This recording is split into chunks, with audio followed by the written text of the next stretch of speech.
Parce que lorsqu'elle fait la chute au palais des sports, l'équipe médicale qui est là immédiatement vient pour essayer de voir ce qui ne va pas. Et elle est immédiatement, on est en face d'une personne inconsciente, tétraplégique, et je peux dire dont la région cervicale est presque nette. Qu'est-ce qu'on fait directement? On l'a mis à une position sécurisable. Immédiatement, on a eu à lui mettre un conseil cervical. Immédiatement, on l'a référé dans les hôpitaux de référence de proximité. Et l'hôpital de choix a été porté sur l'hôpital général. Parce qu'il faut noter, c'est là que cette athlète a eu un traumatisme sévère du rachis cervical. Donc, une fois qu'elle est arrivée à l'hôpital général, on a eu à faire à cette athlète un scanner. Et lorsque le scanner a été fait, le scanner était clair. Elle a une fracture luxation de la zone cervicale avec rupture complète de la moelle épinière. Et nous savons que ce sont des traumatismes où généralement le pourcentage de décès va jusqu'à pratiquement 98%. Et le pourcentage de suivi, c'est 2%. C'est pour ça qu'il fallait que des vrais experts spécialistes puissent prendre en charge ces jeunes filles. Et on a fait appel au professeur Djentche, qui est l'ancien directeur de l'hôpital général de Yaoundé, qui est un grand expert dans la chose. C'est un maître de la neurochirurgie au Cameroun. Donc, professeur Djentche et ses collègues spécialistes ont eu à la prendre en charge. Et laissez-moi vous dire, le pronostic était très clair, parce que lorsque vous avez une fracture, luxation du rachis cervical avec rupture de la moelle, c'est clair que la motricité, vous allez la perdre.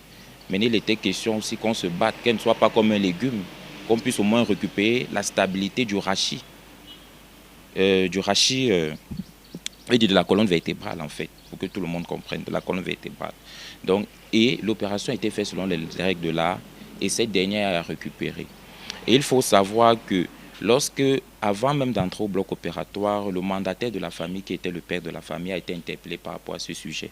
On lui a donné le pronostic de la malade, les pourcentages d'échec et les pourcentages de réussite de l'acte qui doit être posé. Parce que je vous ai dit, le pourcentage de suivi était quasi nul. Vous comprenez un peu. Donc, le papa a donné son accord parce qu'il a dit qu'il aimerait au moins que sa fille ait une autre vie. Le plus important à ce moment-là, c'était d'abord récupérer la vie de la fille et qu'on puisse voir dans quelle mesure, ne serait-ce que la stabilité du rachis soit là. Et c'est ce qui a été fait. Donc, après le bloc, on l'a récupérée. Elle est devenue consciente. Mais il était question qu'on la réfère au centre des handicapés de Touguébé pour qu'elle puisse commencer à faire une rééducation fonctionnelle, pour que le rachis soit de plus en plus stable.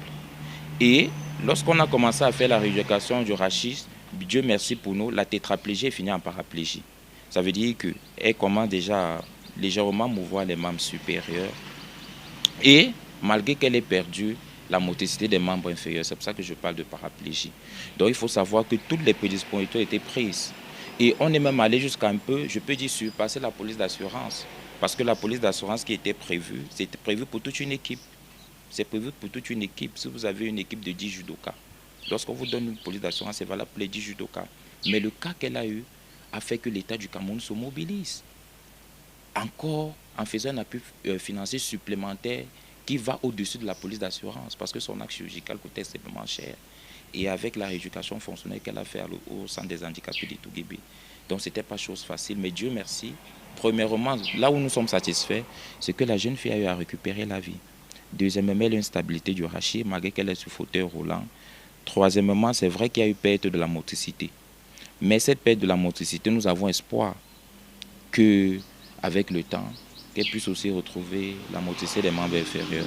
Mais il faut savoir déjà que lorsqu'il y a fracture luxation avec section complète de la moelle épinière, ça, il faut qu'on se dise la vérité. Les scientifiques le savent. Le change pour que vous retrouviez votre motricité est très faible, très faible. Je pourrais dire même dans les, disons même, peut-être dans les 2 à 3%.